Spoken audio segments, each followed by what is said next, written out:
Welcome to the Pod, the Orders of Magnitude podcast with your hosts, Acton and George. Explore our writings and other episodes at oompod.substack.com. That's oompod.substack.com. Thanks for joining us. Hi, Acton. Hi, George. Welcome to episode 23. For today's podcast, we read The Uncontrollability of the World by Hartmut Rosa, which was published originally in German in 2018. It was published in English translation in 2020. So first things first, we haven't forgotten our traditions. Since both of our lives have changed a lot lately, I thought I'd pose the question, what role has the uncontrollable played in your own life? And how might you be thinking about this notion a bit differently in light of having read this book? So I think in some ways, learning to cope with the uncontrollable has become the theme of my life. I probably talked about uncontrollability in one way or another in every episode we've recorded together. But I've tended to describe it in terms like contingency or grace or being open to surprise or learning how to suffer and die. But it's really the same theme. Like all of the worst things in my life and all of the best things in my life have come to me from the outside in that kind of surprising, uncontrollable way. The presence of my younger brother, Andy, my brother with Down syndrome, his birth and the special needs that he brought into my family's life were uncontrollable. Or at least my parents consciously chose to not act in a graspy, controlling way towards pregnancy, which means that they didn't screen for congenital defects, but they just remained confidently hospitable. And then we all welcomed my brother as he was. And he has always been the emotional glue of our family. Another example is conceiving identical twins. Like that was another life-altering and totally uncontrollable experience that has brought me immense joy. And speaking of birth, like just undergoing the process of labor and giving birth is a baptism in the uncontrollable. Each time I was just along for the agonizing ride. And the death of one of my closest friends was my first experience of the horror of the uncontrollable. And that experience transformed me almost entirely for the better, which is kind of a strange thing to say. I think I only became capable of being a really good friend to Kristen after she died, and because of what I learned through the process of losing her. And I think all of my friendships, including my friendship with you, felt like they came to me kind of serendipitously in an unorchestrated way. This kind of chance encounter with a person who ends up becoming indispensable to you and, who changes you as you love them. I think that true friendship is always a surprise in that way. And most recently, my experience of looking for a full-time job, applying to tons of jobs, going to interviews and, finally getting offers, like that whole experience feels very uncontrollable. You have a huge to-do list when you're job hunting and you're constantly like making plans and taking action, but you cannot force a certain outcome. You try and you try and you try, and then you just wait. Like a lot of it is just waiting and it's not in your hands. And so I've just hit the 1 month mark at my new position within our parish. And I still feel surprised that I got the job, and I'm just delighted with it and with the people there. And every day I experience it as a gift because I didn't make it happen. And I keep thinking, God, you must want me here, because this feels much more like a calling than like a goal that I consciously pursued and achieved. So this book by Hartmut Rosa it's coming at a perfect time for me. Like he provides some really useful language to talk about the kind of orientation to the world that resonates with reality instead of grasping for control. It's kind of responding to reality rather than engineering perfectly predictable outcomes. And whether he knows it or not, Rosa sounds a lot like Ivan Illich, who is the patron saint of this podcast, which is probably why I told you we need to read this book for the pod. No, the resonances with Illich are frequent and deep. Mm-hmm. So yeah, I think that everyone to some extent has to cope with some uncontrollability, but of course that verb is choice, right? Because we feel like we're coping with it. Life always throws the curveballs, even for the luckiest, but it's a different matter to embrace that idea that there's joy, that in fact that the joy of our lives depends on resisting the notion that success is defined by achieving, which is another word for controlling, specific outcomes. Yeah. I feel like I definitely grew up under the shadow of that kind of rather unfortunate worldview. And my entire 30s thus became a study in finding out the hard way that you don't get what you want or what you expect you think you deserve in life just because you either have the desire and the capacity for it. Yeah. And I actually think your experience with this new job is a great example of how flipping the script on goals can be like really transformative. It's absolutely true that when you frame opportunities as gifts, undeserved and often unexpected, you do find more joy in them. Like that's almost logical. But of course you have to get to that point where you're flipping the script. one way I like to think of the change in my own attitude in the last 5 years or so, change is slow, it's a process, right? I think the way I'd frame it is that I see worldly success differently. I think I wanted to be a professor, not just because I love reading and teaching, but because I really believed that that was how I would be seen in the world. Success was what I looked toward to give me a relationship with the world. But I've never actually had a job that I really loved, which is perhaps to say a job that gave me the feeling that I felt success should give you. But I also realized that despite this, I was in fact forming relationships with people in which I absolutely do feel seen. And even at one point in my last job, I decided that the best approach to the job was in fact to focus on the relationships rather than on the work. And that made an often frustrating day-to-day experience not just easier, but more meaningful. Yeah. So maybe success, or I would say definitely, I feel success is not a relationship. I think that's what the takeaway for me is. Relationship is relationship. And the good thing about being social creatures is that there are basically endless opportunities for us to form relationships. And I think it's that basic need that is being manipulated, exploited, and even perverted by so-called social media. And one relationship of ours is that with the whole, the capital W whole, right? Or as I'm fond of putting it, since I did a lot of exploring of spirituality outside of the Western tradition, the God of my ancestors. And religious conversion might be thought about as perhaps par excellence, the example of embracing uncontrollability, because, the call never comes, to use that phrase from classic horror parody, from inside the house. Right. It comes from outside the house. Exactly. We're going to talk about how Rosa has to hedge a bit when he uses the term calling, because he's making a secular argument. But all the awkwardness that he sort of acknowledges doesn't exist in a religious context, because that's totally natural. The idea that, something from outside, from the world, from a created world specifically, is acting on you. My husband and I often joke when we are discussing the logistics of getting to church every week, like, there's a sentence I never thought I'd say. Because it is genuinely something neither one of us had on our bingo cards, so to speak. Right. But I think Rosa makes a good case, even if in a secular vein, that this sense of surprise, of an unanticipated encounter, is in fact essential to what makes for a meaningful life. I think it is revealing that our journey, our journey to become a Catholic coincides with a turn away from a focus on career-oriented success. My husband is age appropriately retired, and he often says that he just never had time to think about God when he was working. Once he had time to consider what worship offered, and it's not as if he grew up apart from the Judeo-Christian moral tradition. I mean, he grew up in America, in a time when it was more publicly present. So once he had time to consider what worship offered, he took to it really easily. And while I'm younger, I think that what also made me ready to search anew for the God of my ancestors was reaching a point where I no longer expected the core meaning of my life to come through work. I had to abandon one pole star to seek another. Or maybe, to put it in the terms of Rosa's book, I had to give up on controllability to be able to appreciate the grace of the given. Yeah, that makes sense. So, Well, George, why don't you give us the elevator pitch on this book? So Hartmut Rosa is a German sociologist and philosopher, and his work focuses on how modern life affects our relationship with time, our environment, and each other.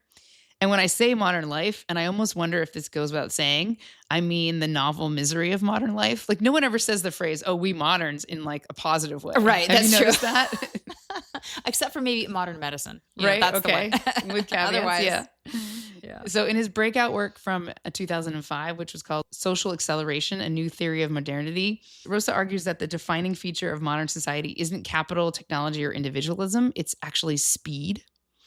So the changes brought about by different kinds of speed, so technical acceleration, the pace of social change, and then the resulting increase in the pace of life, results in what he calls a frenetic standstill, which is a great phrase. Yeah. We can't even process our experiences, and thus we lose meaningful experiences because it's too fast. Yep. And then everything becomes a resource to manage, optimize, or conquer.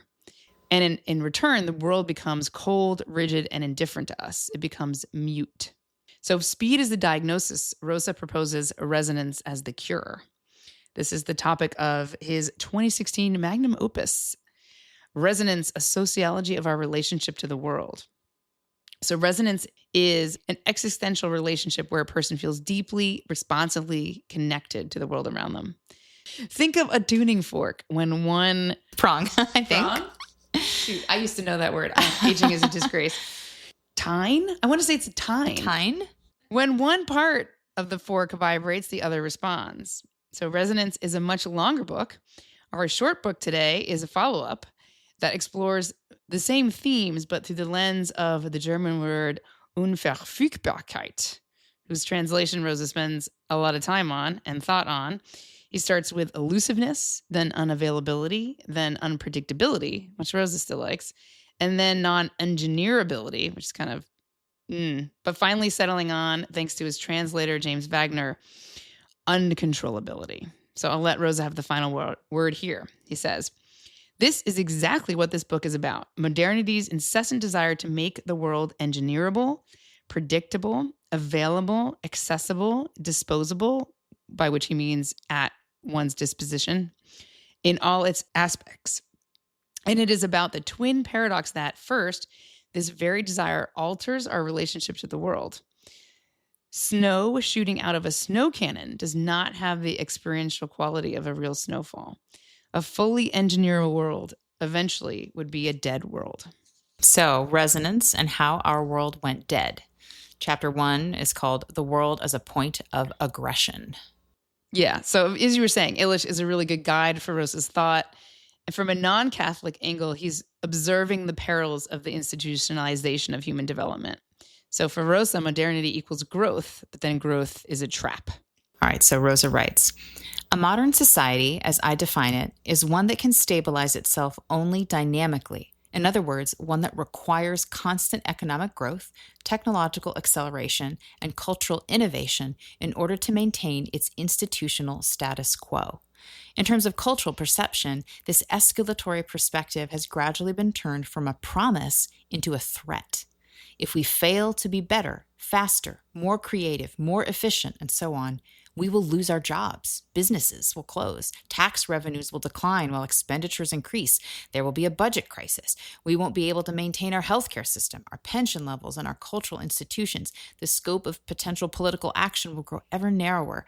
And in the end, the entire political system will appear to have lost its legitimacy. We know that Illich formed pretty early in his intellectual career a belief that institutions disabled human societies. They reduce locality, they often override common sense distinctions, as we always say, like those between men and women, and they create learned helplessness. And Rosa seems to capture a bit of the Illichian sentiment when he observes that the apparent demands of modernity, higher, faster, further, result from a kind of structural misunderstanding. Modernity has to believe in progress because without progress, without more, we will lose everything. We thus confront the world as a point of aggression. Rosa says, it appears to us as something to be known, exploited, attained, appropriated, mastered, controlled. I think Rosa's onto something when he reframes our modern myth of progress away from envisioning growth as something hopeful, as something to look forward to, and seeing it instead as a threat.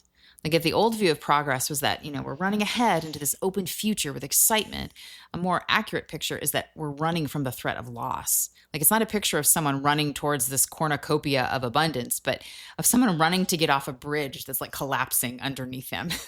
Both might be hightailing it, but the experience of the runner is completely different. Today, we run just to stay in place, to avoid losing what we already have. And if that's how you feel, that you're on the brink, then of course the world will appear as a point of aggression. And of course, surprises will feel like threats. Making the world controllable will then appear to be a necessity. Exactly. Chapter 2 is called 4 Dimensions of Controllability. So he specifies 4 dimensions. 1 is visibility. 2 is reachability or accessibility. 3 is manageability. And 4 is usability. When he says visibility, he's thinking of things like the expansion of our knowledge of what is there. Like it's what we're seeking with our microscopes, our telescopes, x-rays, and ultrasounds. What he calls reachability or accessibility is easily seen in things like rockets to reach to the moon, submarines to reach the depths of the sea, archaeology to reach into the past, airplanes to reach other continents, and smartphones by which we reach each other every single second of every day. When he says manageability, that shows itself in behaviors like colonialism, in political systems and in bureaucracies, and as well as in like scientific and military control. And then usability or usefulness involves our habit of pressing parts of the world into service for us. It's instrumentalizing nature and transforming it into objects and resources for all of our projects. So what happens when we do this? We get an unexpected result. The immense control that we have gained yields something negative, right? He writes, we can note that the individual and institutional efforts of modernity to make the world controllable in all four dimensions and with an ever wider reach have yielded paradoxical side effects, which can be described in the language of Marx as alienation as opposed to adaptive transformation, as a reification rather than vivification, so that's Adorno or Lucas's language, as loss of world rather than gain of world, Arendt, Hannah Arendt, as the world's becoming unreadable as opposed to comprehensible, Blumenberg, and as disenchantment as opposed to ensoulment, Max Weber. Modernity stands at risk of no longer hearing the world, and for this very reason, losing its sense of self. So he's doing a good job of taking all these important philosophers and sociologists of, the 20th century and basically saying, they're all saying what I'm saying. Exactly. And then in chapter 4, he turns to what he perceives to be the solution, the world as a point of resonance. So here's what he writes. The basic mode of vibrant human existence consists not in exerting control over things, but in resonating with them, making them respond to us, thus experiencing self-efficacy and responding to them in turn.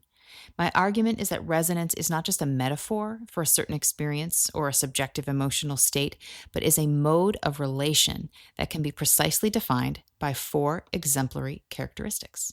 And those are 1, being affected with an A, so meaning being touched or by something outside ourselves. 2, self-efficacy, which is a response, responding to the affect. 3, adaptive transformation, so being changed by the affect and response. And 4, uncontrollability. So this is obviously the point of focus of this short book, and it gets to the heart of the paradox of resonance. The more we try to create resonance, the greater the risk of failure. So he writes, even if we attempt to adjust and arrange all subjective, social, spatial, temporal, and atmospheric background conditions so as to facilitate an experience of resonance, it may yet turn out that our romantic date, the view of the mountains at first light, the music heard from the most expensive seats in the house, all leave us completely cold, that we will find ourselves unaffected and unable to make a connection. We experience this on Christmas Eve, for example, when we try to shake off the pre-holiday stress, to flip the switch, to be entirely there for our loved ones, to let ourselves be moved by the biblical story, the solemn carols, the Christmas spirit. In short, when we try to listen and respond. The risk of alienation is never so great as on this night. We can never predict whether or not resonance will transpire, and if it does, how long it will last. I experience that desire for resonance during every single major Christian holiday season and feast day, like every year. And so I was grateful for his example here because it's a feature of my liturgical life, like this hoping for deeply religious experience, hoping to be moved. I even feel it every Sunday when I go to Mass. I try to stay open and attentive. I want to be affected. I want to be adaptively transformed. Like I want to experience God as coming to me from the outside and not just existing as an idea in my head. The irony is that the handful of deeply mystical experiences that I've had have been unexpected and uncontrollable. Like I didn't know they were coming and I didn't trigger them. I didn't facilitate them. They just kind of blindsided me. So over time, I'm learning to value that orientation of openness and attentiveness, whether or not, quote unquote, anything happens. And I'm learning that all of the times that I don't experience resonance in church during the Mass are actually important because they remind me that the church isn't a concert. It isn't an experience. Like if a really good worship band can reliably trigger tears and hand raising in a congregation week after week, then those are probably engineered tears. That's not resonance. If you go to church for a feeling and church delivers every time, then what you're feeling isn't God. What I do often in church is I just look at other people praying. Oh. That's one of my favorite things to do. Oh. Is experience other people experiencing it. So it's not all on you. That's right. You know what I mean? You can get a lot of joy out of watching someone else pray. Yes. At least, I don't know. Maybe it's voyeuristic. Maybe I shouldn't be doing that. No, I think that's good. And it just makes me want to add, having, grown up in evangelical churches, having spent time in charismatic and Pentecostal churches, and now being Catholic where it's highly liturgical, there really is a difference in how this experience of resonance is either expected or not expected. In some ways, I feel like evangelical, charismatic Christianity places a super, super high value on spiritual resonance, so much so that like you want it and need it every single time. Because if it's not there, it becomes a demand. Because if it's not there, then you're a hypocrite. Then you're just going through the motions. Then it's just rote. And so it's that experience of resonance that sort of proves that you have this real relationship with Jesus Christ as your personal Lord and Savior. And so if you're not having this resonant experience, then maybe it's not real. Maybe it's fake. Maybe you're not on fire for God, right? As it would be the language. And so there's this pressure to basically self-generate an emotional experience. But like, again, like the whole idea of what resonance actually is it is not, you cannot generate it from within yourself. It must be a gift from the outside, which means you cannot engineer it. You cannot create it. And so I actually feel a deep, like a peace in coming to this external liturgy in which my body is the student and I take my body through the motions and I don't have to manipulate my heart to feel any certain feeling. I just wait. I just come open and I don't know what will happen. And I don't have to make something internally happen to feel like my faith is genuine. So the liturgy itself is a grace because it provides space for maybe something will happen, maybe not. That's okay. It just gives me a peace to live within the structure that is handed down that is so old. And I can just let my emotions be and I don't have to wind myself up into an experience. There is a kind of fundamental risk or maybe even contradiction at the heart of the idea of communion. In a Catholic Mass, there really are multiple levels of communion going on, right? Because I don't take communion, like literally, I don't take the Eucharist, right? So, and young children don't. Right. And anyone who feels like in their conscience they shouldn't be doesn't. Right. For whatever reason. I've heard a zillion homilies where they're encouraging people to take communion. That is the goal or one of the purposes of being at the Mass, for sure. And yet there's the communion of people who are taking the Eucharist, but then there is the communion of everyone who's there. Yes. Humans are always going to get into the, I got to show it. So in a Catholic context, it might not be hands in the air and, tears, but it may be who kneels or who doesn't, like who goes to the Latin Mass, who doesn't. Or who takes it on the tongue versus in your hand. Yeah. Right. So because we are the kind of creatures we are, there's always that kind of risk to it. Yeah. We want to demonstrate it. We want to feel it, but we also want to show it. Yep. I find it really interesting that Rosa gives the example of a religious holiday experience as an example of this hoped for, this risk of resonance that may not happen. It's as if we have some basic cultural memory as human beings that we require experiences that are not reducible to material comforts or to individual well-being. Yeah. Like we need something extra. So Rose is talking about it from a secular academic standpoint, but at least he can name the lack that is built into the structure around which we organize modern life. He says, my sociological theory is that modernity is culturally geared and, given how its institutions are designed, structurally driven toward making the world calculable, manageable, predictable, and controllable in every possible respect. Yet resonance cannot be made controllable through scientific knowledge, technical mastery, political management, economic efficiency, and so on. That is the great aggravation inherent in this social formation, its essential contradiction, which produces ever new waves of enraged citizens. The following 80 pages of the book are about what one might do to resolve or overcome this rather unfortunate contradiction. I think Rose's best example of this contradiction of trying to resonate, making it impossible to resonate, is the effort to fall asleep. Yeah. Like the more explicitly you pursue that goal, the further away it usually gets. Like sleep just has to overtake you. You need to create the right conditions for it to happen. You should be in bed, in the dark, at the right time, with like a comfortable temperature, et cetera, et cetera. But then you fall asleep. It's like falling backwards or like stumbling accidentally into it. Like falling asleep naturally comes as a gift. Part 2, we've titled The Unavoidable Fatality and Futility of Control, or when I say God is the only way out. Chapter 5 is called 5 Theses on the Controllability of Things and the Uncontrollability of Experience. So I think this is really where the fun begins for me anyway. At the beginning of this chapter, he writes, modernity is oriented toward making as much world controllable as possible in order to increase the likelihood of uncontrollable yet longed for and fulfilling resonant experiences. I feel like here you begin to get a sense of the limitations of the secularism that he's sort of sticking to. I wrote down in the margins of my copy, right? What does faith assert about this longing? Or maybe to start even further back with a different set of priors. What does life as a gift from a creator and a sort of intelligence who made it all happen? What does that perspective entail when it comes to resonance? If life is understood as a gift of a superintelligence or super consciousness, resonance can be automatically understood as a relation to this supernatural force, to God, right? So the first thesis in this chapter states, the inherent uncontrollability of resonance and the fundamental controllability of things do not constitute a contradiction per se. Rosa asserts that, quote, it is impossible to resonate with things that are completely inaccessible or beyond any form of control.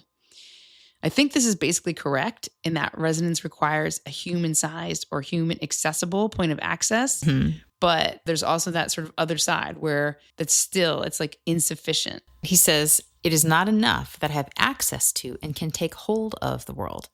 Resonance demands that I allow myself to be called, that I be affected, that something reach me from the outside. Being open to the unexpected, to what I awkwardly metaphorically refer to here as being called, also seems to be a prerequisite of smaller, more everyday experiences of resonance. Why is being called awkward, right? In a religious context, it's neither awkward nor it's also not metaphoric. No, it's real. Yeah. And later in the chapter, Rosa acknowledges that it's not likely a coincidence that the concept of uncontrollability originates in a theological context. I thought that was really interesting. He writes, the German term Unverfügbarkeit was coined in the 1930s by Rudolf Bultmann in his work on Kierkegaard's existential philosophy, and from the beginning was used in opposition to ideas that suggested that the world, human beings, and life itself could be brought under complete technological control. In my layman's understanding, the essence of the Judeo-Christian conception of God consists in an idea entirely in keeping with resonance theory. Mm-hmm. Even if, and especially if, God is conceived of in generally negative theological terms, as fundamentally inaccessible or beyond control, the relationship between God and the human being is understood to be one of mutual relatedness and reachability. Mm-hmm. Reachability is the requirement here, not controllability. Relatedness is the substrate, not demand. All right, so Rosa writes, in my view, this kind of relatedness forms the basis of the practice of prayer, which cannot be understood otherwise.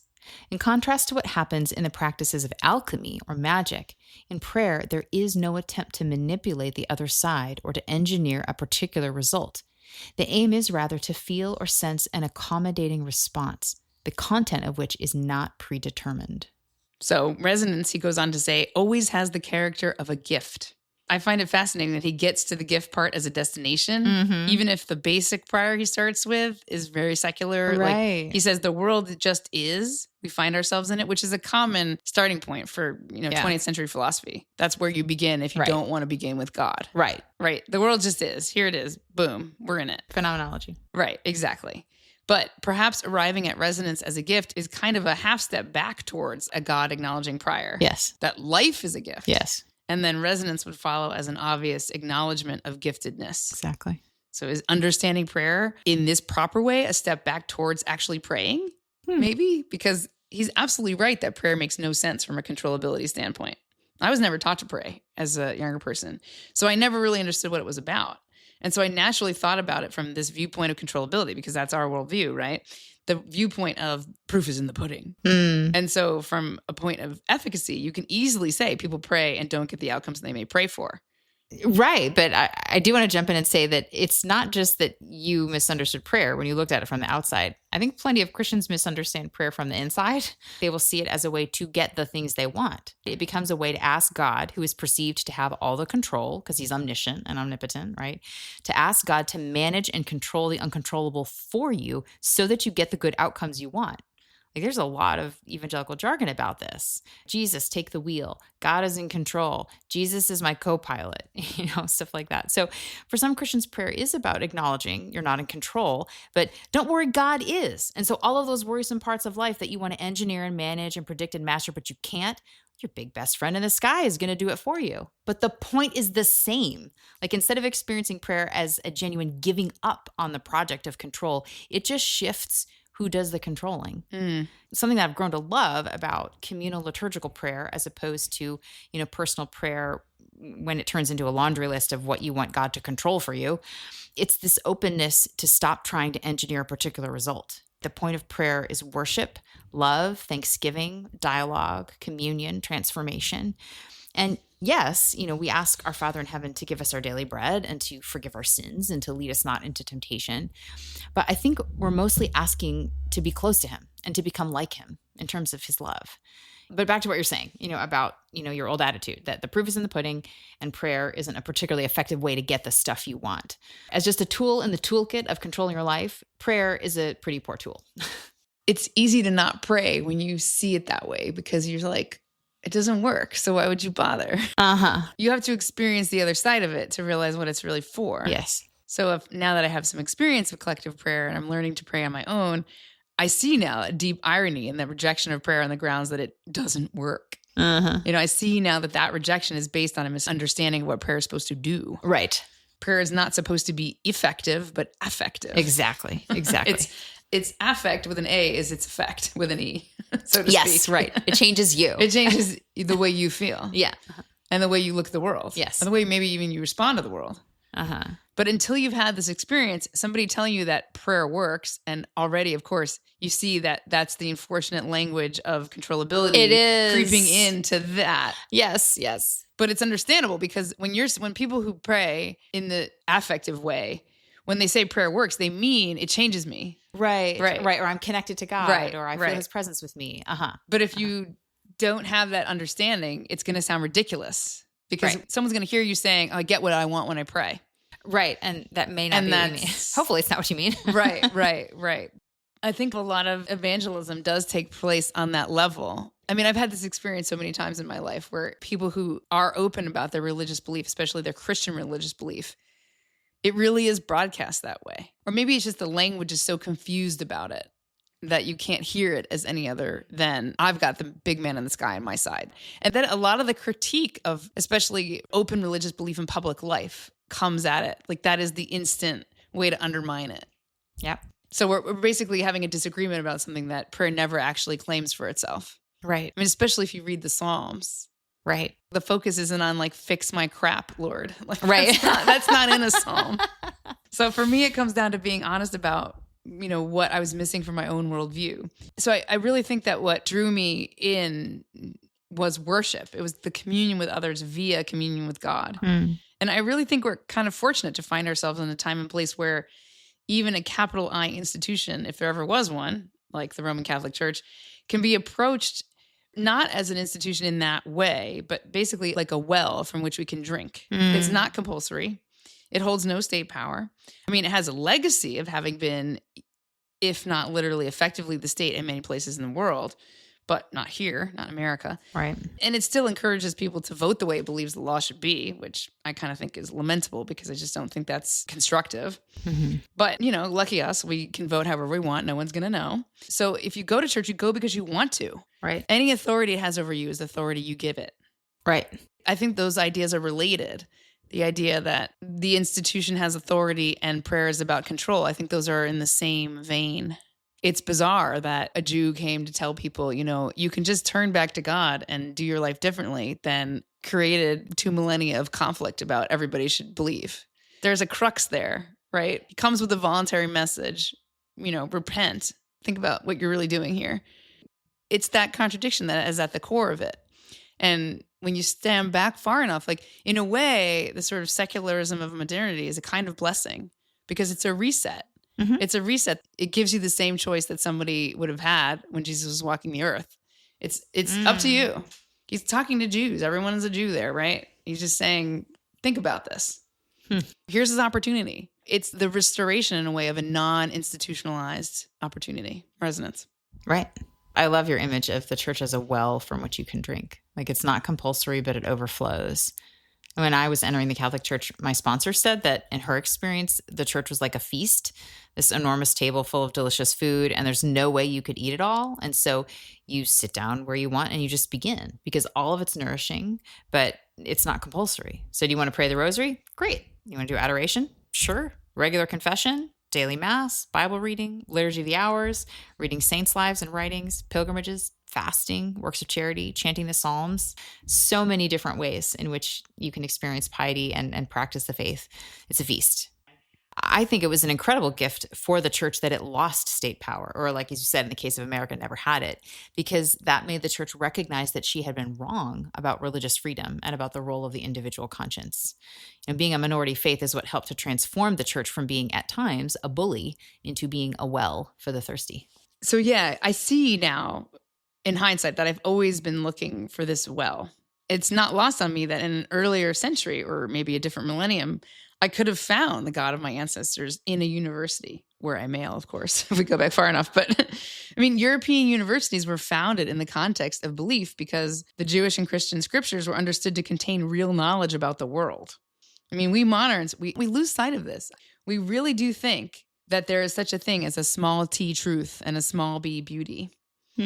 But even the founders of a relatively, by the University of Bologna standards, a young institution like Harvard, would have considered that idea laughable. The motto of Harvard is veritas, which means capital T truth. It doesn't mean like, how a cell works truth. No. It doesn't mean that.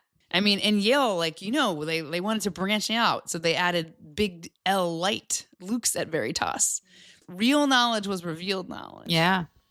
So I was looking for capital T truth and capital B beauty. But, the big universities were already secularized and textualized. You could appreciate the beauty, but the theological worldview had already been set aside, basically discarded. One of my favorite Substackers who writes the Abrahamic Metacritique, Hussein Mansour, wrote a beautiful piece recently called Western Civilization and Its Despisers. And he goes into lengthy detail how the very approach used to preserve the Christian and Christian-adopted Greek-Roman canon made it vulnerable to its reversal. So from positive canon to negative canon. He writes, the vulnerability was methodological. The pedagogical core of the Western civilization curriculum was close reading, meaning the exclusion of everything external to the text's verbal surface, authorial intention, historical context, biographical circumstance, and crucially, fatally, the question of whether the work's claims about reality were true.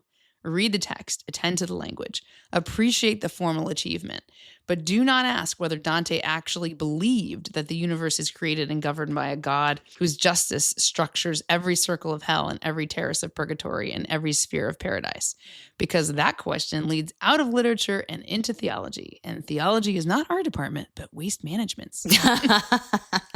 He's very direct with his scorn of I guess, modern secularism. So the mic drops in his essays are always beyond the paywall. So I'm going to read a condensed version of the ending because I really felt like reading this essay, he was telling my story. It's the story of how being told the West was evil simply was ultimately undigestible to me. I think it was really behind the fact that I dropped out of academia, even just, not even 5 years after getting my doctorate. He writes, a consciousness has been narrating itself for 2 centuries. It has built a civilization out of the narration and a counter-tradition out of narrating the narration's crimes, and has exported both until no ground remains outside the operation. You have a positive canon and then a negative canon. Both are godless theologies, and both fail for the same reason. A godless providence cannot account for evil. A godless judgment cannot grant mercy. And a consciousness that possesses neither an accounting for evil nor access to mercy will cycle between the two endlessly, fanatically, and eventually nihilistically. Whether the cycling is pathology or a permanent condition depends on a question no genealogy can answer. Was the God who was withdrawal from the center of European intellectual life that set the entire operation in motion, the God of Abraham and Isaac and Jacob, the God who authored the providential history that the Enlightenment secularized and the Revolution shattered and the 19th century replaced with the civilizational concept? Was that God an illusion that the West has outgrown? Or was that God a reality whose absence explains why the civilization that once knew him has been unable to stop narrating itself so compulsively, fanatically, and obsessively since the day it decided he was not there? The question is theological, and the answer, if it comes, will not come from an essay, but from a certain very old book. So he's not talking about Rosa's work, but he's asking the same question. Can we have what we want without this old book? He means the Bible. So I grew up in a world in which God was not taken seriously and hardly ever spoken of. And it's really fascinating to me. I feel like sometimes I have to do a double take, because it's strange to me to be going through my own return to taking the Judeo-Christian worldview seriously at the same time that I'm witnessing other people who have been educated like me, in academia, also take God seriously. So it feels like a moment. I mean, of course, a lot of this is, there is a lot of, self-selection. I mean, you listen to what you like, what fascinates you or what interests you. But it does seem to be real that people who weren't necessarily taking that seriously now are. I mean, Mary Harrington is a good example. She's gone from denouncing in a very sort of secular way the obvious idiocies of, pretend women are men, third wave feminism, to writing featured articles in the Catholic magazine First Things. Yeah. I mean, and it's not very many years since, I mean, we did her book on the podcast, right? So, I mean, that's like within just a number of years you can count on one hand. Yeah. She's charting the same trends that Mansour talks about, but from a different angle, right? She's focused a lot on, the changes that are happening in society at large, the giving way of mass literacy, and how she believes that it's going to make some of us, whether we like it or not, religious again, because she finds that there's kind of unavoidable spiritual aspect to the process and content of memory. I condensed, because I mean, all these people who write Substacks, they don't have any editors. So they're like, it's really long. It's really long. So I made a little condensed quote from the third essay in a series she did on rebuilding the monasteries called The Third Singularity. Harrington writes, "We're losing the elaborate, intricate, marvelous culture of mass literacy that formed the backdrop for modernity, along with the faculties it fostered. The lights of mass literacy really are going out. And with them, I think high-tech civilization will end, likely slowly, as Rome did, but it will end. As things stand, we have yet to compensate for limited literacy the way the manuscript era did through the cultivation of memory. Instead, memory, too, has been outsourced to machines.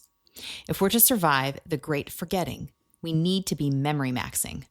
As we saw for Hugh of St. Victor, Noah's Ark served as a model for advanced mnemotechnic practice. Build yourself a memory palace. But don't just do it alone. We should be memory maxing together. This doesn't have to be religious.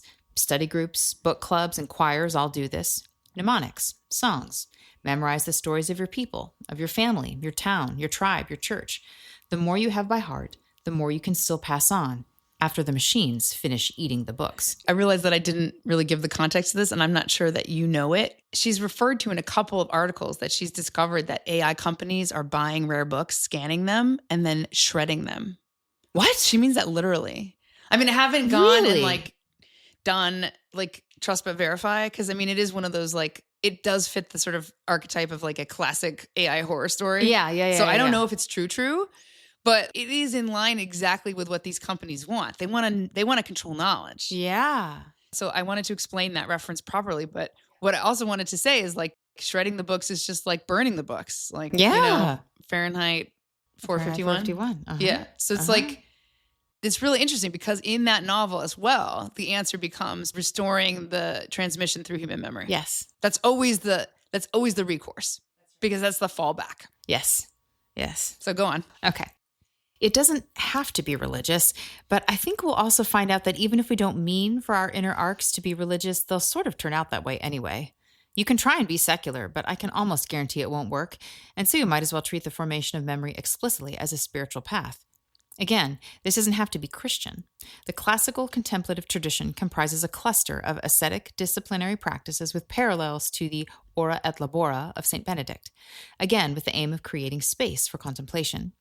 But for those of you who are Christian believers, this is the function of liturgy, especially the structured formulaic kind, of daily prayer, what St. Benedict called the work of God. I don't mean you necessarily have to pray the Liturgy of the Hours, but I know people who do. None of this is going to save everyone. But here's another sense in which Noah's Ark is relevant. In the Bible story, it was not a universal solution. Most of the world was flooded. Mic drop. I mean, Yeah. whoa, yeah. No, serious stuff, right? Serious stuff. I mean, and I think both these authors are really at work in a space that Rosa defines as the gap between controllability and reachability. His thesis number 5 states, resonance requires a world that can be reached, not one that can be limitlessly controlled. The confusion between reachability and controllability lies at the root of the muting of the world in modernity. Giving a book to an AI and then shredding it that epitomizes that crux between controllability and reachability. Yes. Like the very act of giving it to a machine renders it mute. Yeah. And then, of course, they're destroying it. But that's almost like an extra. Mm-hmm. I mean, I really think that large language models exist within and have been born of this confusion. Yeah. They are an illusion of intellect, of will, of consciousness, and thus also a simulacrum of memory. Hmm. Even when they produce accurate answers to concrete questions, this isn't knowledge. But because it looks like a human formulated it, we react as if it had the credibility, which includes all of that, right? Intellect, will, consciousness, memory of a human. Mm-hmm. That's why saying that an AI can make mistakes, in fact, reveals the danger. That's why I put those 2 quotes there. It's not even a mistake. Right. Only a human can have a mistake. Right. Because only a human can have a take to begin with. That's right. AIs don't have a take. They don't have a take. Oh, my goodness. Yeah. It's all, it's just a pure subterfuge. Oh, it's a con. Even the negative things they say about it are conning you in the way they want you to be conned, which is they want you to think that it has the things that humans you're has. giving it too much credit if you think it can make mistakes. Exactly. Wow. Which That's is like, helpful. That's really helpful to think about. Head exploding emoji, right? Yeah. LLMs create this illusion of memory, and they can only do that because, we've already swallowed wholesale the metaphor that our minds are computers, that, unfortunately have a lot less storage space than a data center. Our puny little mental machines can't hold very much data, but we have the directionality of the comparison backwards if we see ourselves and our minds as defective computers rather than seeing AI chatbots and LLMs as defective puny minds. As non-minds. Non-minds, yes, right. As anti-minds. Right, but I think people, by even calling them intelligence, like artificial intelligence, it's using the metaphor of mind as if what's happening is the creation of a mind, and it's not. Our brains aren't hardware, that stores and files away bits of data and then preserves it just so forever. When we remember, we aren't doing a Google search in our brain for the right file, right? Like our minds and our memories are plastic and moldable.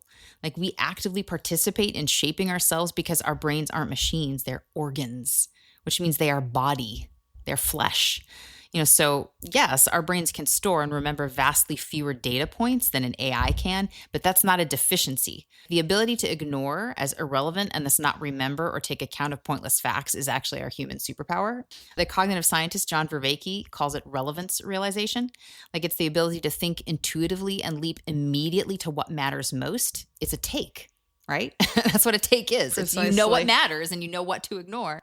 And no one can algorithmically scan the entire field of possibilities and choose the best one, or like see all the data, scanning it and then selecting. Like that's just not, that takes too long. That is not how we think. That's not what humans do. So we survive by successfully ignoring and leaping over the vast majority of all available facts and choosing the most salient things in an instant. We do it. We don't even realize know we're doing it. Yes, we are that smart.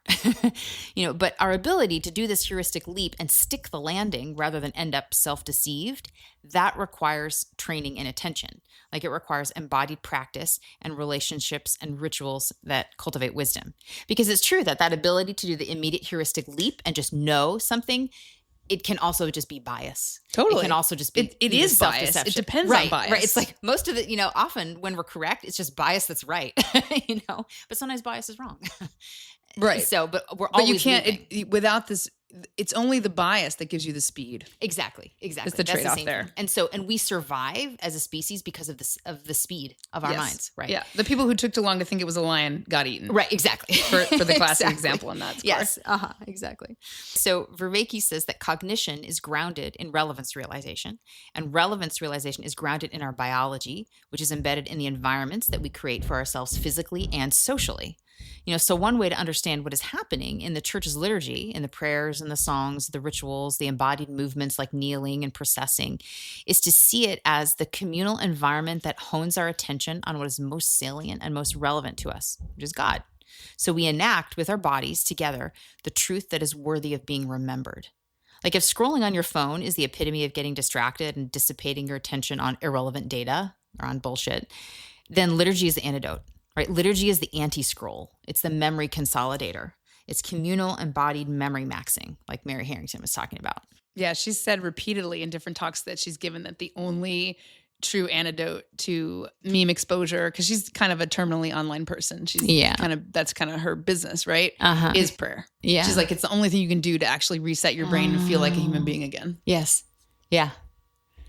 Yeah. And I've heard described that like what the internet is doing is it's encouraging you to look at 1,000 different things one time. Whereas contemplation is to look at one thing 1,000 times. Oh, I like that. And it never grows old. Like it's a well, right? So it's always still giving, right? So you need to find that one thing that can be looked at again and again and again and again, and it's always new, right? And so that's why those two things really are exactly the opposite. Your phone is the opposite.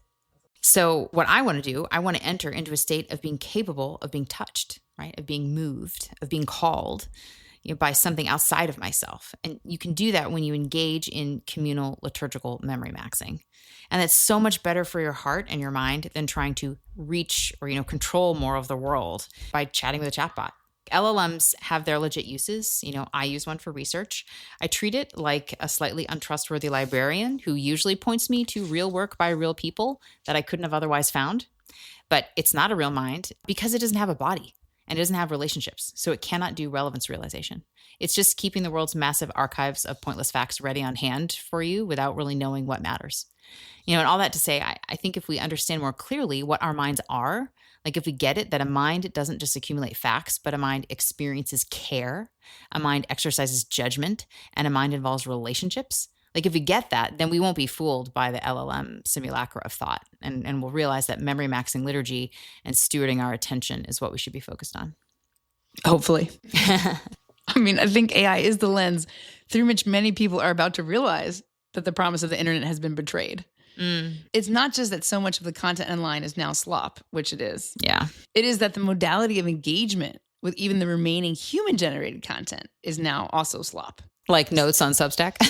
Well, but there's two layers here, right? Like the genius of Google search back when it was first deployed was that it was using a computer to do what a computer does best, search quickly. Yes. But what it was searching was the growing number of web pages that humans had on their own curated. Yeah. So when you landed somewhere, you could make a human judgment about another human's effort. And like you were just saying, this is easy for us because we do it all day, every day. Yes. Like we know what to look for. So AI is really actually the undoing of this process of giving us access to other human minds. It's literally the replacement of them. Yes. I might even go as far to say is that it's their erasure. But AI sucks. AI is a laughably inadequate replacement. Yeah. Like, when you encounter it and you're reading it, it's errors stupid. Are just, like, you watch a video where somebody has written a script, like even a real human, like even like a real doctor. Because my husband was watching this thing about what happens to between the ages of the important decade in your aging between 65 and 75, because it's something that matters to him. And it was actually, it was real advice. It was real medically based, a human wrote it, I'm pretty sure. But because it was being delivered by AI, they mispronounced they mispronounced things. And it's like, but even on the level of making a mistake, a human who makes a mistake and an AI who makes a mistake are not doing the same thing. It's like endearing when a human mispronounces something. Exactly. I think. It can be. Me just the other day I learned you don't say diocesan, you say diocesan. Oh, that was my mistake. Who knew? But yeah, that's not even an AI mistake. You can tell because there's no hesitation in a mistake made by a... There's no embarrassment. There's no question. It doesn't know the difference between something true or false. It doesn't know what those terms mean. Right. It doesn't matter to it that it messed up. It doesn't matter. Because it is not material, right? Because it's like, when we talked about the matter with things, it's like, now physicists are getting to the point where they are ready to claim that there is no material substrate that doesn't have some element of mind, of consciousness, even at the lowest level of, which way an electron's going to spin. So the idea that you can have matter that imitates mind is just like, no, because there is no ultimate level at which those things are ever separate. So you can't get there from there. and coming soon, what's the sort of insult to injury, right? Is that this slop interface is soon going to stop being free. Because this is how everything on the internet works. Right? So just like Mary Harrington is noting with alarm that the AI company is shredding the books, the human original internet is also being erased in effect. Because without genuine search, it's effectively gone. It disappears. It'll be hidden from you, yeah. Right. So most people won't even notice. Oh, and even some who notice won't care. I mean, and if AI content does happen to repulse you, as it does me, I feel like I have like a bat sense, like bullshit. Like I have gaydar for bullshit or something. I don't know. Like, if you really feel that viscerally, and I do, I think your only real option is going to be to give up completely on the internet as a portal of human culture. I mean, I don't mean that it won't remain vestigially as a way to serve and retrieve some content, like our podcast. Thank you very much. Or, like the way people read the same newspapers they used to maybe read. I still think about like the Times or the Journal as a paper that I read on the internet, even though that's probably not exactly how one should think about it, because their business model and their content have changed dramatically since they don't get their money from the print. But we think of it as using the internet as the retrieval system, not the actual generation system. Yes. So it'll remain vestigially in that way. But, frankly, like we are so far on the outlier stream there. That's not the way that most people use the internet. Really? Oh, yeah. And especially with these newer generations, like consulting their AI little chat things on what to wear. I mean, like just gross. everything is mediated through this, right? So, it's not used. Most people use the internet as a way to discover content. So like if you hate slop, you're going to be kicked out, right? But if you love slop, you're just going to be drawn further in. But I think what Mary Harrington's getting at is like when she says rebuild the monasteries, I think what she's in part getting at is that if you don't like slop, you're going to have to fall back on person-to-person content discovery. Wow. You're going to have to like have a book handed to you or have a magazine handed to you, or at least at a minimum, get a link forwarded to you that you don't find through search or through your algorithms. Or go back to the stacks. Go to the library and browse the stacks if there are any books that remain unshredded. Right. So leading us to chapter 6, to take control or let things happen, the basic conflict of modernity at 6 stages of life.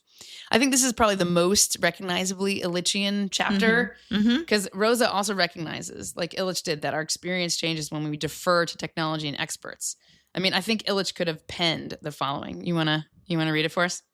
The more surveillance cameras, warning devices, burglar alarms, and protective fencing are installed around a property, the less secure residents feel. The lack of effective individual control over something potentially controllable evidently transforms uncontrollability into powerlessness and insecurity. Our confidence in our own effectiveness and in our ability to listen and respond to situations appropriately is undermined when these capacities are given over to experts and machines. He gives a lot of examples of this that would totally ring true to many discussions we've had about Illich: birth, child rearing and education, relationships, aging, and death. Rosa says on illness, modernity's relationship to illness is one of pure aggression. Be gone with it. And when we are unable to beat it, we see ourselves as impotent failures. As Giovanni Maio writes, quote, the more technology is developed and the more medicine treats illness solely as something catastrophic to be battled against rather than coped with, then the more patients are plunged into despair.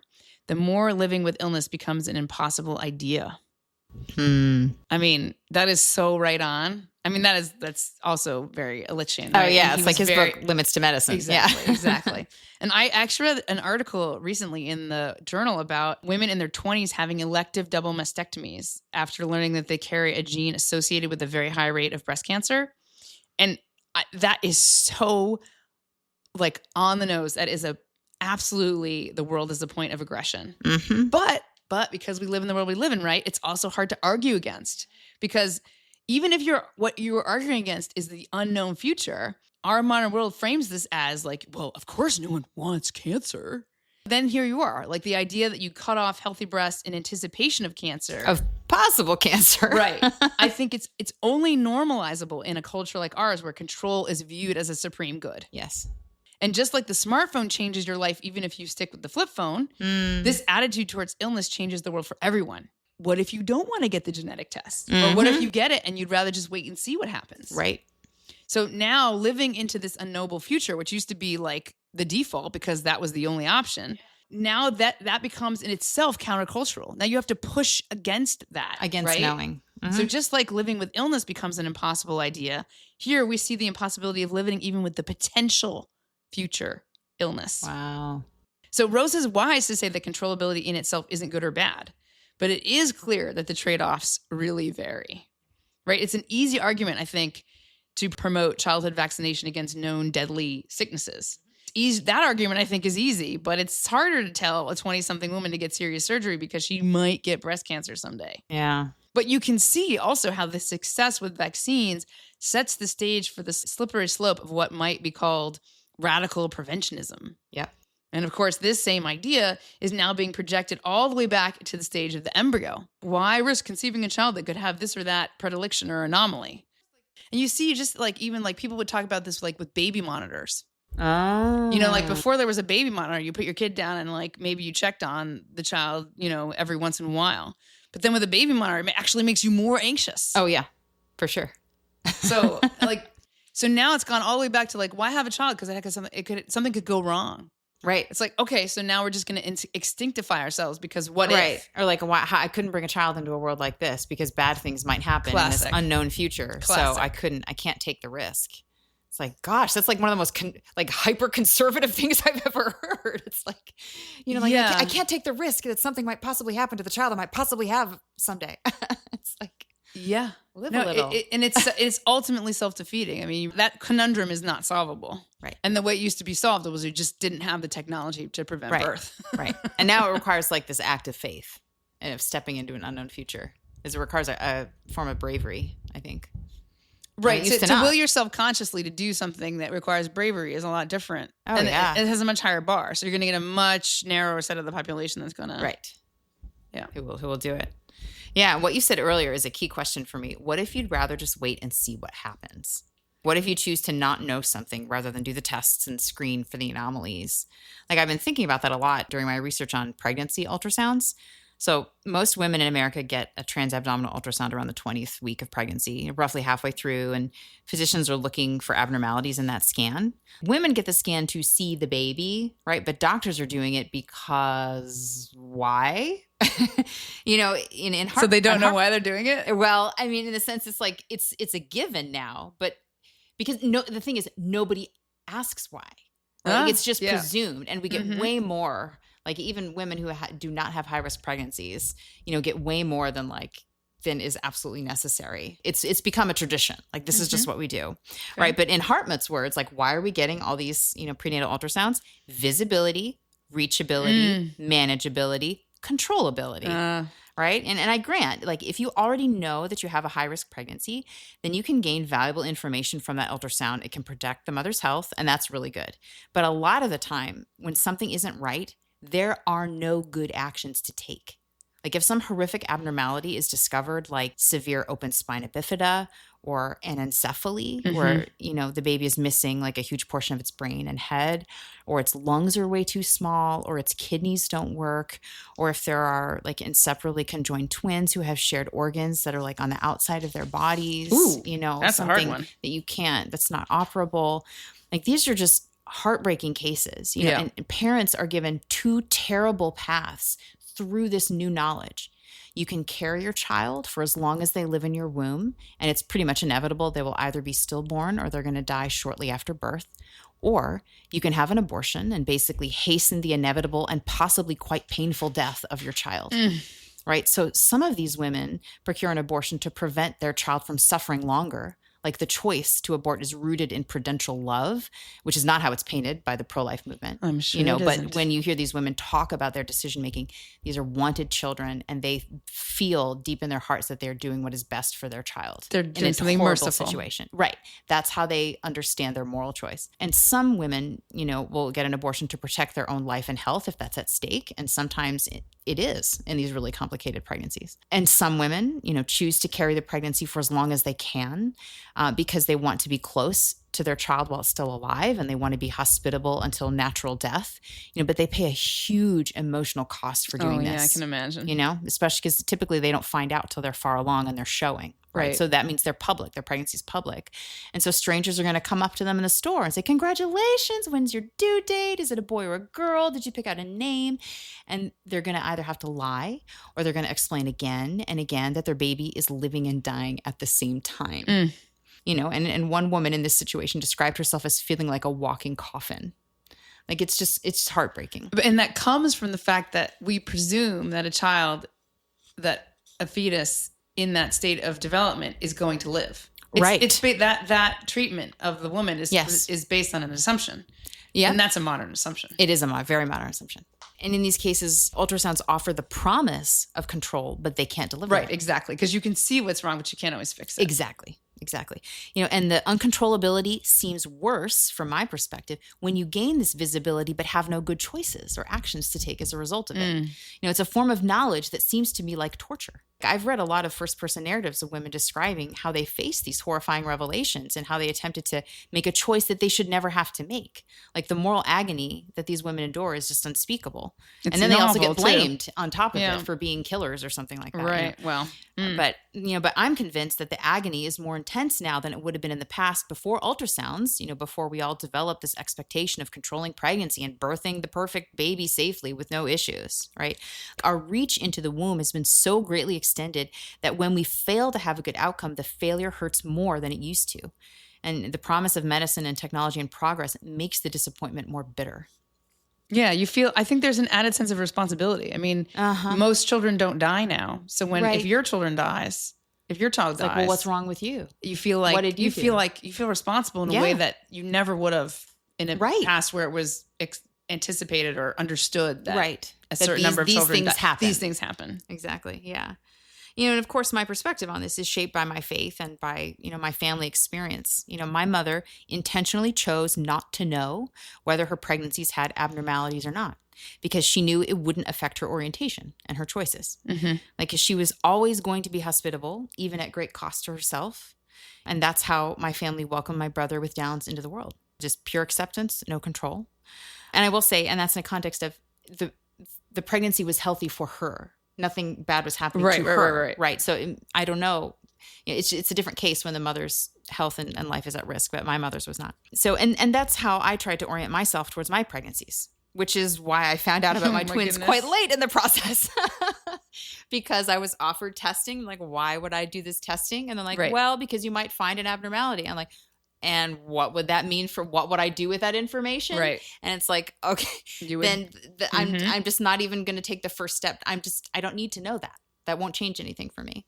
So, you know, but all that to say, like the medicalization of pregnancy is an area where Hartman's discussion of control versus coping has almost endless applicability. I think it's really useful. I mean, there's this sort of visceral element of it where people feel like control is good on a personal level, but I feel like a lot of this, sadly, is actually about greed. Like, you know, these technologies generate money. Yeah. And, you know, I can also see how easy it is to be seduced by a kind of extreme utilitarianism, right? Why have a disease if instead we can not have it? And I guess the argument that Rosa is implying is that disease is one example of the or semi-controllability of the world. And we can only appreciate the world and really live in it and have the resonance if we also accept and even sometimes embrace the uncontrollability. But here's where I think the secularity of the argument disappoints. Couldn't one just as equally say natural evil exists? Right. We're fallen creatures in a fallen world. God is here too, but creaturely life is not perfect. Life on earth is life on earth. Creatures suffer, creatures fail, creatures die. Love one another anyway. I think that's what we need to do. I think that's sort of why this tradition exists. Because that was recognized as the thing. Right. Yeah. But I think it's easier to accept natural evil and physical suffering when you have hope, right? When you believe in another world, in eternal life, in divine consolation, right? But if all you have is this one life right now, then the suffering and the limits will break you. Have you heard of Brian Johnson? Is he the guy trying to live forever? Yes. Yeah. So he's this tech bro he's literally trying to live forever. There was a documentary made about him called Don't Die. Oh, God. I'm like, oh, what a nice idea. Just don't die. Which describes how he's trying every scientific trick possible, to get to live multiple lifetimes. And that's an obsession with controllability, is a complete rejection of the spiritual virtue of coping. To reiterate the quote from earlier, the more technology is developed and the more medicine treats illness solely as something catastrophic to be battled against rather than coped with, then the more patients are plunged into despair. The more living with illness becomes an impossible idea. I expect Johnson views himself as strong for the way that he's, quote unquote, battling aging, right? But I see it as a weakness. I think it's a failure to cope. And I think the experience of resonance, the feeling of being called or letting reality affect you deeply, letting yourself be transformed, that is fully compatible with the practice of coping with suffering. But resonance is incompatible with the aim of total control. And that's like an extreme example, but it really does sort of put the fine point on it that he's just incapable of viewing his life as a gift. Right. Like the giftedness just disappears. Chapter 8 is entitled The Uncontrollability of Desire and the Desire for the Uncontrollable. So I've always been a bit suspicious about academics harping on about desire, but for a secular thinker, Rose, I think, does a pretty good job of sussing out where desire goes wrong. He writes, modern culture has committed a fundamental error in transforming our always open-ended longing to bring the world within reach to a demand to bring it reliably under control, a demand that has been systematized into a program of constant expansion of our share of the world, making it controllable in all 4 dimensions. This confusion of reachability and controllability finds perhaps its most consequential expression in the translation of our fundamental human desire for relationships into desire for objects. Unlike relationships, objects can be thoroughly and reliably controlled. The logic of consumerism and commodity capitalism is thus based on responding to our unquenchable longing for resonance in the form of a promise of controllability, which channels the desires that guide our actions toward objects themselves. But having access to and control over purchased products cannot fulfill the tacit promise of resonance. Desire is such a buzzword. Basically, like, I think after Freud, that's basically, philosophy just sort of is obsessed with it. Yeah. And I feel like maybe we should talk more about longing. Yeah. I have a good friend who told me recently that she's been experiencing longing, and she used it in a specific sense of like one that has to be contrasted with desire for the worldly. She used it to mean wanting to feel connection with the ineffable, with the capital H whole that can never be truly satisfied on this side of eternity, on the side of embodiment. So longing for her, and I really like this, implies the urge to transcend the worldly rather than to bring it under control. I think there's only so far you can go with this secular knowledge that, hey, the more you try to control stuff, the more dead the world's going to seem to you. I mean, I think that's true as a statement, as a diagnosis, but like, how do you live with that? What do you do if you recognize that? What do you do with your hands? What words do you put on your tongue? How do you strengthen your heart once you accept that? It's like you get to the problem where, nature abhors the vacuum, It's really easy to conclude from our strange modern precipice that God used to be an explanation, one no longer necessary once we had science. And I sort of think that's it's a little bit flattening. That's approximately kind of what I thought about God as a younger person. I mean, people are correct that antibodies are more effective against disease than prayer as a form of control in that narrow band. But this turns out to be just one small element of the bigger picture. It's a kind of case of throwing out the baby with the bathwater. And in this case, we might imagine the baby as the savior of the world. The revelation of Sinai should not and cannot, I would say, be reduced to an idea of power, and thus dethroned by better explanations of a particular limited set of material relations. The revelation of the God of Sinai is the revelation of a relationship of God to his creation. That's the breakthrough the Jews gave us. Not just power, but relationship to this power, this whole. It's that relationship, that resonance, to use Rose's term, that we keep seeking. And that's why the book of Psalms, which, by the way, in the Hebrew is entitled Tehillim, which means songs of praise. So that's why you can still use the words of the book of Psalms. They still resonate.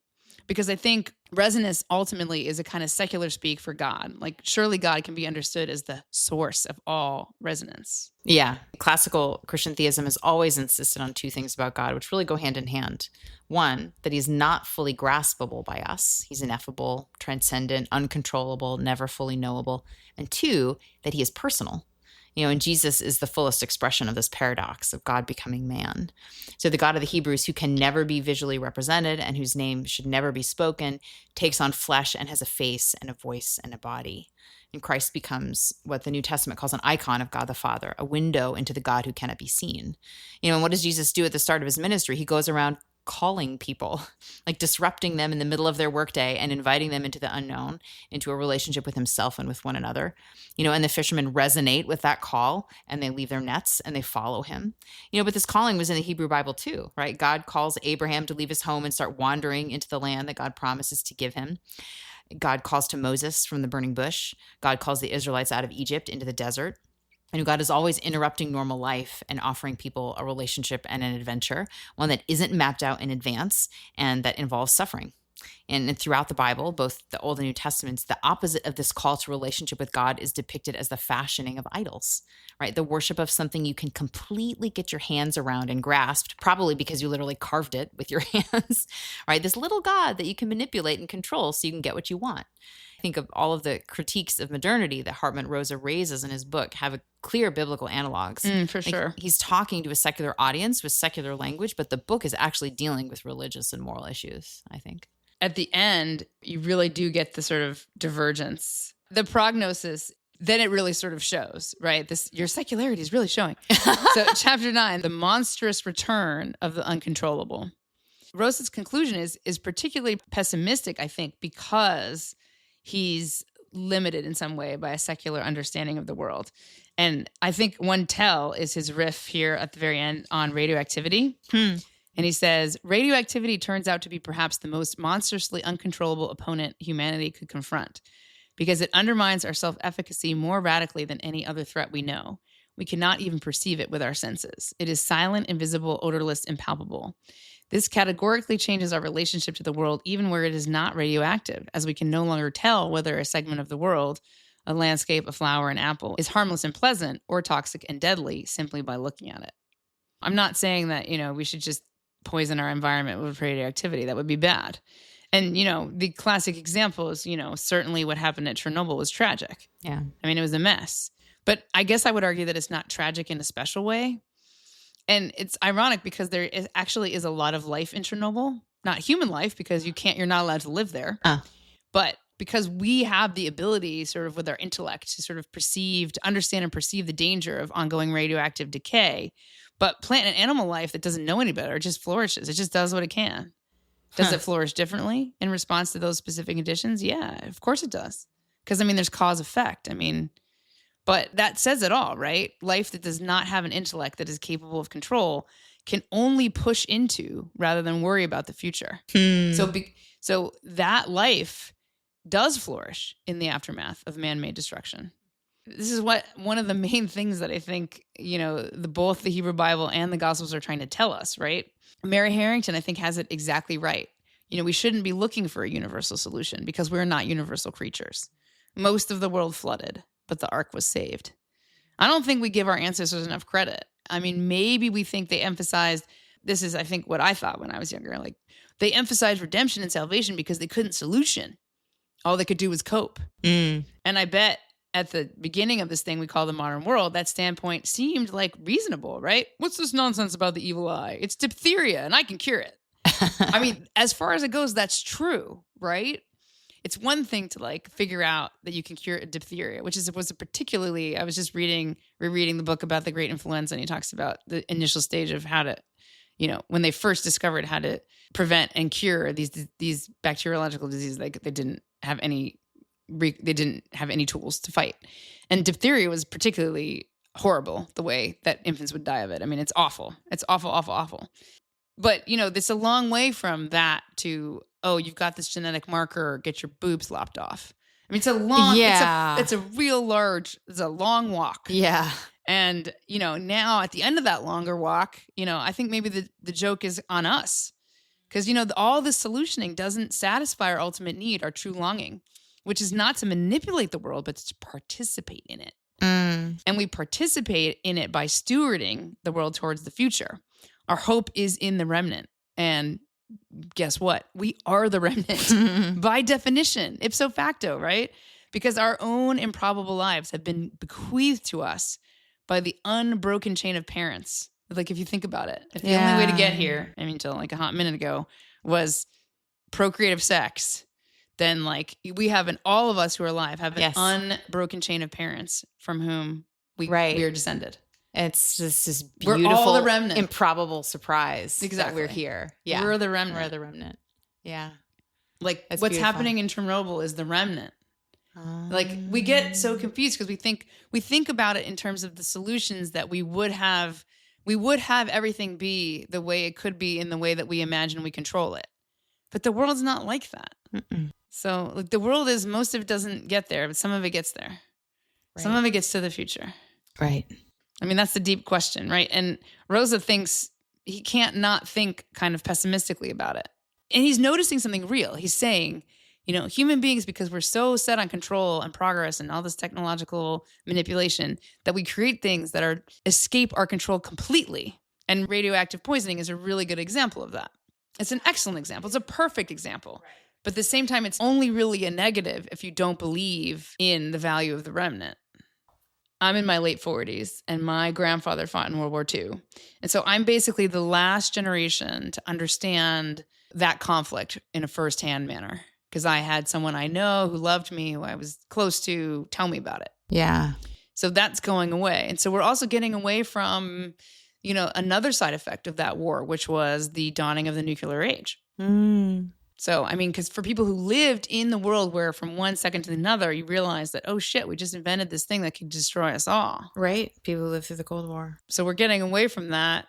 And it's understandable that the people who lived at the birth of that technology would want to say, like, we have to do something to make sure that this never happens. And I get where that instinct comes from. But the trade-off might just be that whatever tragedies occur. And that with the inheritance of a worldview of life as a gift and, salvation of the remnant is trying to tell us is that you actually, like Mary Harrington says, like not all will survive. Like hoping for that the heart is in the right place with that, but it's not realistic. And we've created this whole framework of modernity, like in the false hope that we could do a thing that human life just doesn't do. So that's the global view. And on the individual view, it's like, yeah, you wanna worry all the time about, when you're gonna die. It's like you should just stop. It doesn't make people happy. This graspiness, it really doesn't. And that's probably one of my biggest takeaways from the book, that I want to be willing to take risks. I want to be open to surprises, to be able to live each moment accepting that I don't know what the future holds and I don't need to. And interestingly, that was actually at Mass this morning. The reading today was about consider the lilies of the field how, and each day has enough trouble of its own, and birds are not worrying about what they're going to eat. God takes care of them. The gift is there, and stop grasping and controlling, and don't worry about what you're going to eat and about what you're going to drink and about what you're going to wear. Your Heavenly Father knows that you need these things. Right. And it's, of course, it's not saying that like, no one's going to die. No one's going to starve. There's never going to be a famine. No, it's not a promise of perfect happiness. Right. It's not. You know what I think it is? I think it's actually a promise that the remnant has brought you this far. Oh. Because there would be no birds if the previous birds had all died. Didn't have baby birds. Yeah. Right? Yeah. It's a promise. Yeah. That's lovely. That's true. We talk a lot on this podcast about the difference between faith that is propositional and faith that is dispositional, which is language, we borrowed from the philosopher Ian McGilchrist.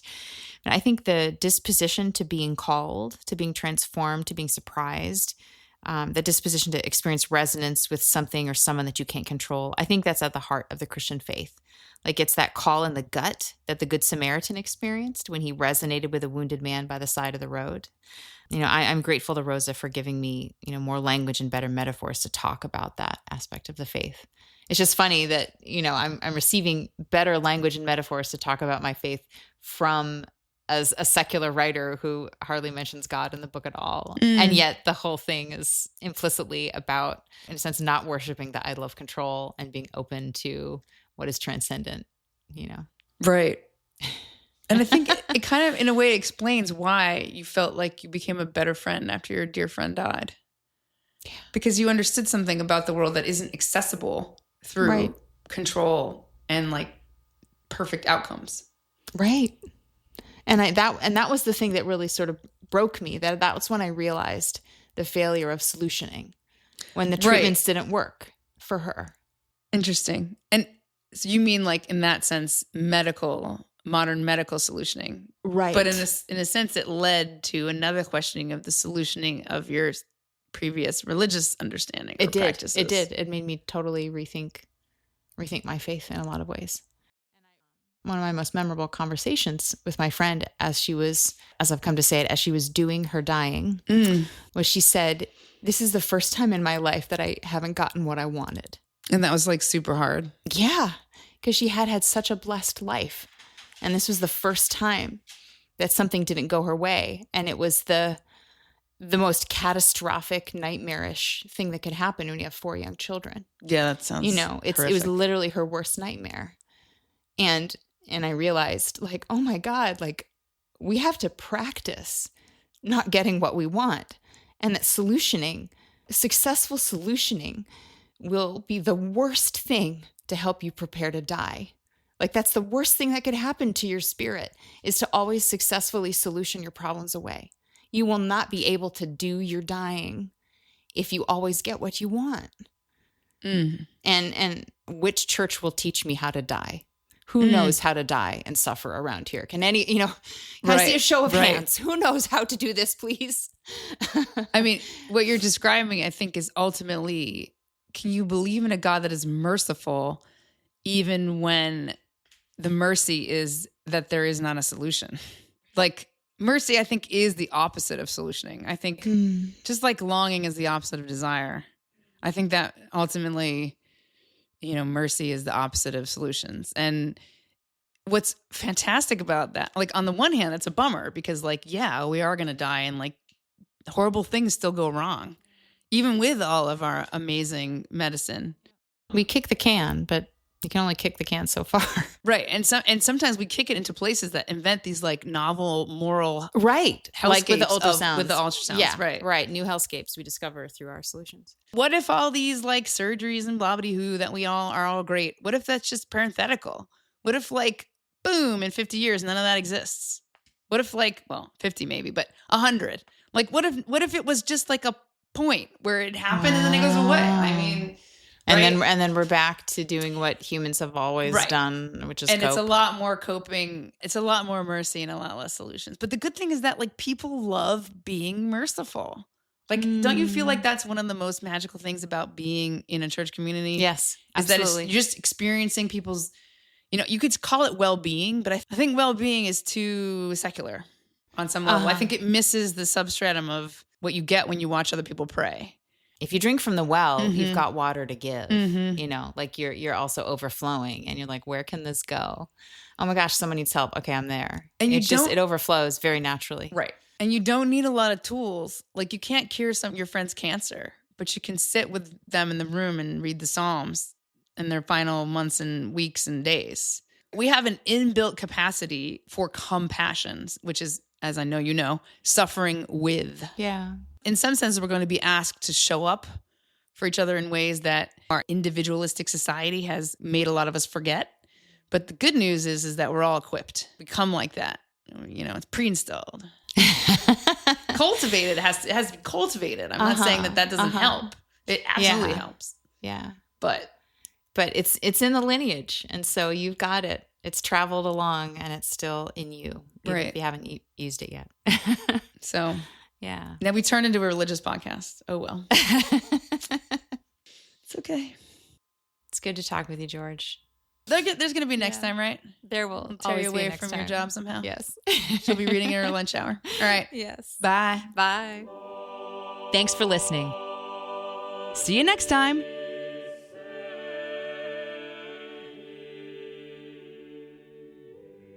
Do your homework.